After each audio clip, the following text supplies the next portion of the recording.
I'm going to give you probably the most important lesson that you will ever learn and that I will ever teach.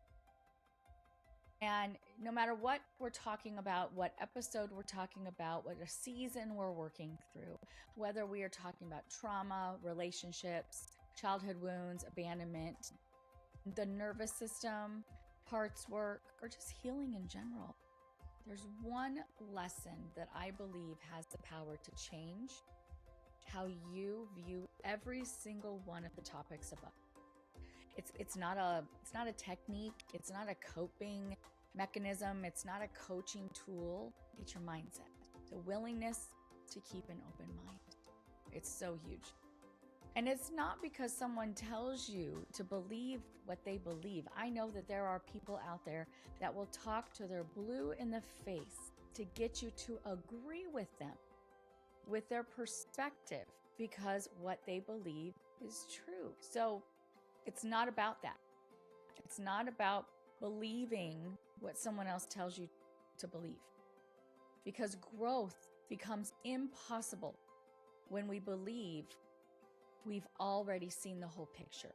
If someone is talking to you till they're blue in the face to get you to see their side and agree with them, they are no longer growing, because they believe that what they've seen, what they've experienced is truth and the whole picture. And what rings true is that it is true for them, but not for you. Okay, so stay with me. One of the quotes that I use with my children, with my clients, even a reminder to myself: your mind is like a parachute. It only works when it's open. So I have found this to be such an incredibly true quote, not just in my learning, in my education, but also in my own healing and raising 6 kids. Because 4 of them are my stepchildren and they're adopted, and they all have their own perception of what they've gone through before they ever got adopted. So there's been a lot of having to keep an open mind in my family. So often we become trapped by the stories that we've repeated for so long that we mistake them for truth. So today I want to show you the why. And today we're talking through the lens that you see the world through and why keeping an open mind changes everything.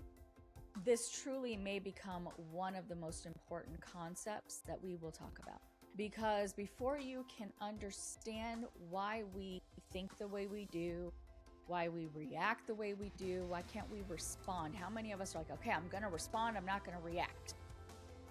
And then you react. So understanding why we do that, understanding why we choose the same relationships we choose, why we continue to repeat the same patterns that we repeat. We have to first understand something incredibly important. And that is, we don't just experience life as it is. We experience life through the lens that we've developed from our own experiences. And until we become aware of that lens, we continue believing that our perspective is the only perspective.